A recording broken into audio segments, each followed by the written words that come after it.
Welcome to VET S.O.S Veteran Educational Resource Spotlight. Remember, don't drown the sea of transition. Grab the VET S.O.S Lifeline. VET S.O.S is brought to you by the Who You Know Network and proud members of the Parade Deck community. I'm here as always with Dr. Hira. Dr. Hira, how are you doing today? I am doing well. I'm excited to learn about another new school today. Yep, this is exciting. Another great program. Can't wait to jump Yep. into it here. So we're sitting down today with Nick Drake, Director of Jeffrey Wright Military and Veteran Services at North Carolina State University, where his team is responsible for supporting the institution's nearly 3,000 military-connected students and families. Additionally, Nick has 19 years and 3 deployments, currently serving as a captain in North Carolina National Guard. In this role, Nick has held various leadership positions, including platoon leader, executive officer, assistant ops, plans officer, company commander, and officer candidate school trainee instructor. Um, how are you doing today, Nick? I'm great. And first of all, thank you, Sean and Dr. Hira, for having me today. Well, excited to have you on, man, and really excited to jump into this program here because I know you guys are doing some amazing things up there, and another school with just an amazing lineage of history, especially in the sports world, which is where most of my knowledge from colleges come. Dr. Hira knows the education side; I follow the sports side, so That's right. definitely excited to get into this. So let's we're not going to talk transition because you're still doing your thing, and thank you for that. Um, let's talk about your journey into higher ed. What led you to work in higher ed, and specifically wanting to work with the veterans in higher ed. Yeah. So, my higher ed journey, I it's kind of like a parallel to what I went to school for. So, Sean, you talked about sports. I was a physical education and sport management guy. I got my master's in sport administration and kinesiology. So, I always envisioned teaching, coaching, and ultimately being an athletic director, whether it's a high school or a small college. And I think for me, when I got back from my second deployment, I was in the reserves. I started grad school at Xavier, and probably one of the most instrumental things that happened to me was finding a mentor. Mhm. And at that time, Dolly, who is an associate director down at Xavier University, really introduced me to collegiate recreation, and that was really my pathway into higher education. So through that opportunity, I had the pleasure of pursuing a graduate assistantship. So again, looking for opportunities that are paraprofessional, that you still be a student, they pay for your degree, Mhm. but also give you the opportunity to get that requisite experience that you need to get your foot in the door. So through that, I spent roughly 6.5 years in collegiate recreation. And when I transitioned here to NC State as the assistant director, specifically for fitness and wellness, I just took the opportunity to get involved in campus committees, and one of which was looking at the Division of Academic and Student Affairs, Mhm. their strategic plan, which essentially was looking at establishing military supports on campus by the way of full-time professional staff, and then also establishing a resource center. So right place, right time. Came into that group, was the only veteran on that group within the administrators and the faculty and staff, and had the opportunity to chair that group and ultimately submit a pretty lengthy report in terms of our research, and what we really needed to do at NC State. And then, of course, encouraged to apply for that position and been serving in that role for the past 8.5 years as the director. Nice, very nice. And I've learned a little bit about NC State over the last couple of years because my mentor from ACP is actually lives in that area, and connected me with the leadership center that's there to talk to the director, I think, at the time of the leadership center, Yeah, and just fantastic all the different things that are going on there, and very very very cool. There's so much there, it is. and it's just I don't know, man. It's an amazing little university, and one that I, I always feel like NC State is sort of overshadowed, by North Carolina, University of North Carolina. I don't know if that's something Yeah, that the school itself feels, but it always just appears that way, at yeah. least on the sports side of things. That's exactly right. It's you hear about the Duke and the UNC, especially the basketball pushing that in the media, but you get here and you can feel Nice. it. NC State is a large alumni base. Yeah, I'm not a Duke fan, so you don't have to worry about that. How about you, Doctor Hare? No, Oh no, no. gosh. I That appreciate what you shared in that transition about finding a mentor. I think that's one of the things I'm always emphasizing working with students is, Yeah. find that person who's going to provide that support and that guidance. Nobody in the academic world makes it without at least some mentor. And whether people That's right. realize they were a mentor or not, using that word, it's finding that person who kind of believed in you, who guided you a little, who helped you just find a little direction. Um, I think that's a big thing. And so I appreciated you mentioned that kind of helped you find, where you are now. Um, and obviously, you already shared in the bio piece, you all have a very large military connected population at the school. So, That's right. what does talking about the development of the center? What does that look like in terms of support and how the community can connect with you all? Yeah, so that's a great question. So, for us at NC State, just to provide a little bit of context, so we are the largest state institution or the largest institution in North Carolina. So we have roughly 40,000 students. And geographically, Sean had alluded to it, but being in the Raleigh Durham area, you've got three major universities plus a lot of other institutions, Mhm. post secondary institutions in this area. So it is a very thriving and popular area to be. Um, I think from the NC State side, so when we talk about serving our military connected community, again, that really starts before they get here, Mhm. before they're even thinking about NC State or another 4 year school. So I can speak specifically here. Our admission requirements are going to be much different than what you would see maybe at one of the other UNC system schools. We are a tier one research institution, very STEM heavy. So again, being that competitive nature, there's going to be a minimum requirement that admissions teams and then the faculty within those colleges and departments need to see. So a lot of our conversations really center around if you're going to be using education as a transfer pathway out of the military, we need to start having conversations now in terms of what competitive pathways look like, whether that's starting school while you're in service and using your tuition assistance, or if it's once you transition, is the community college or another 4 year school the most appropriate pathway for you Mhm. prior to coming to NC State?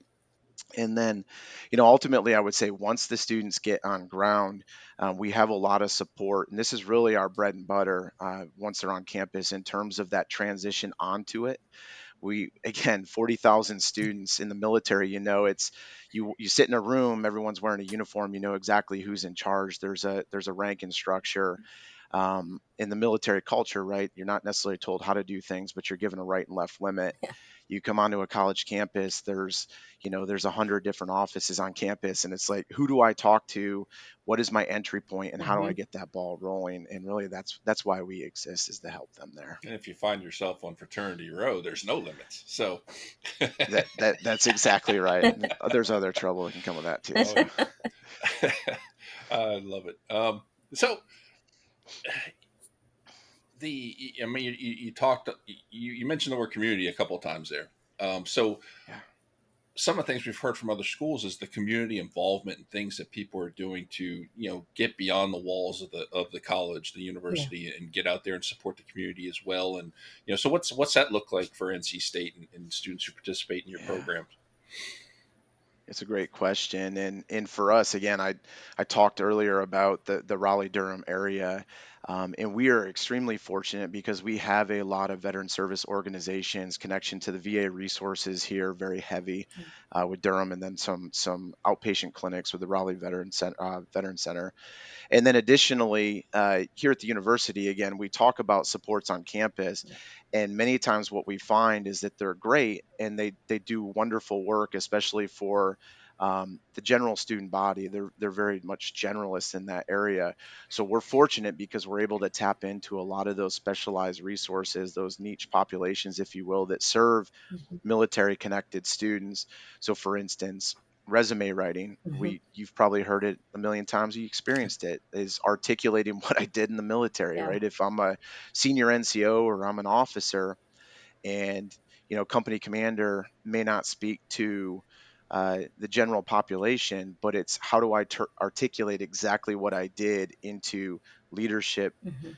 attributes that are going to be easily recognizable or understood by the civilian folks that are looking to hire these people.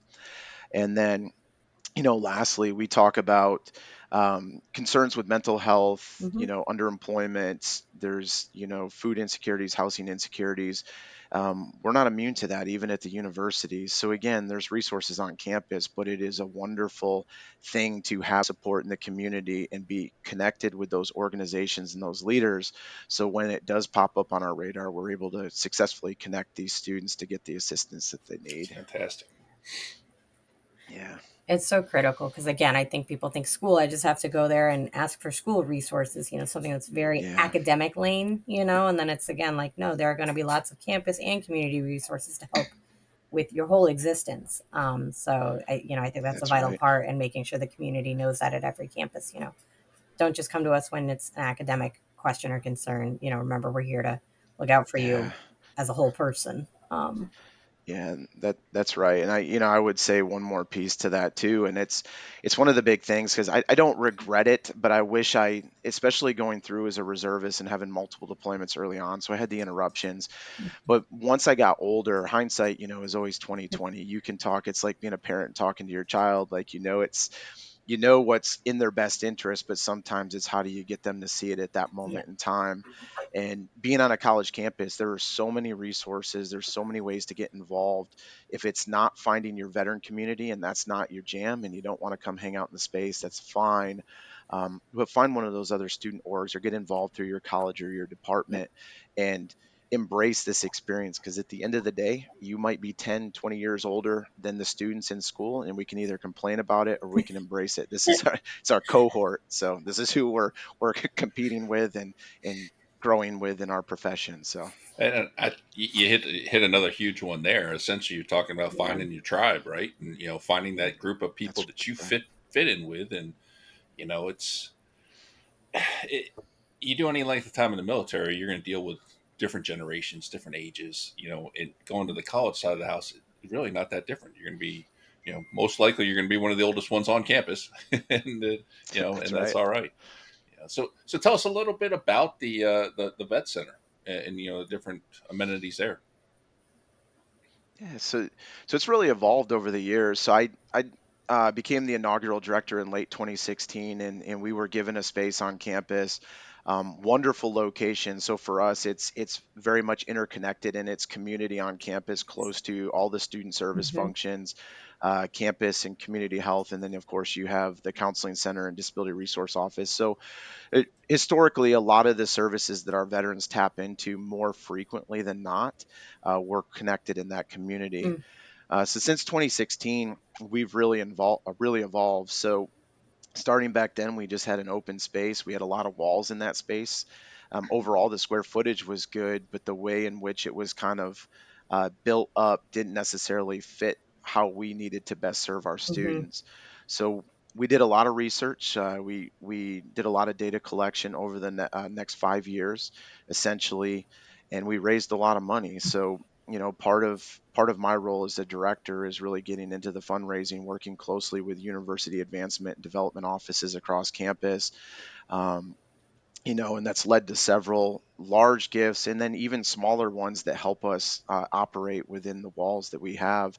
And one in particular was Jeffrey and Kelly Wright. They're our namesake, but it was the first seven-figure gift in the history of our division in academic student affairs too, which was huge because essentially what that allowed us to do is complete $100,000 renovations within our current footprint to make that space work for us and make it functional. And then additionally, it allowed us to hire a program coordinator in the last year and a half, which has been absolutely huge for us in terms of how we can expand and improve our services to our population. Yeah. So some of the big things we have in our space, obviously we have the lounge, we have some study space in there, Hmm. we have free printing. So that's something usually students pay for. So we pay for that. And then one of the cool features that this came to us from an engineering student, and we had the funds to do it at the time.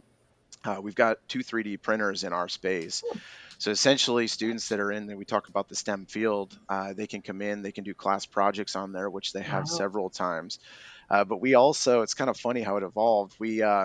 just buy the filament for it, and we create our own handouts. So when we do tabling, we make our own wolves and different things on a 3D printer, and that's what we give out. So if we're visiting one of our sister schools, let's call it UNC Greensboro or whatever, we made a recent trip up there to meet with my colleague and our friends up there, and we left them with some wolves that are that UNC Greensboro blue. So it's been Love kind of that. cool. We don't buy a lot of stuff now. Yeah, I love it. Absolutely It's love it. it's the creative, pieces, again, meeting students where they are, what they need, and again, being a STEM heavy, school, having that. I mean, yeah, that's kind of one of the funnest, coolest things I think we've heard. Yep. You mentioned is yeah, it's in a vet center, so that's that's awesome. right. All right. Well, goodness gracious, time flies when we're having fun. So Nick, I That's right. I do real quick before we wrap up. Is there any last, like one liner you want to provide about, what the population should be thinking about in the transition, or again for your institution? I think the biggest piece of advice I can give to our brothers and sisters is start planning early. Mm, Don't wait until it's that last year to figure it out. Know if you want to do school or you want to go out into the workforce, and then start meeting with people, find a mentor, and work towards it. So, awesome. Yep. That is definitely the line to close on. Thank you so much, Nick, for joining us today on VET awesome. SOS.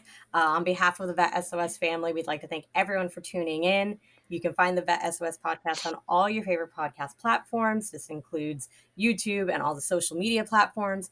Make sure you subscribe and follow VET SOS so you don't miss a thing. And please remember, don't drown in the sea of transition. Grab the VET SOS That's lifeline. right.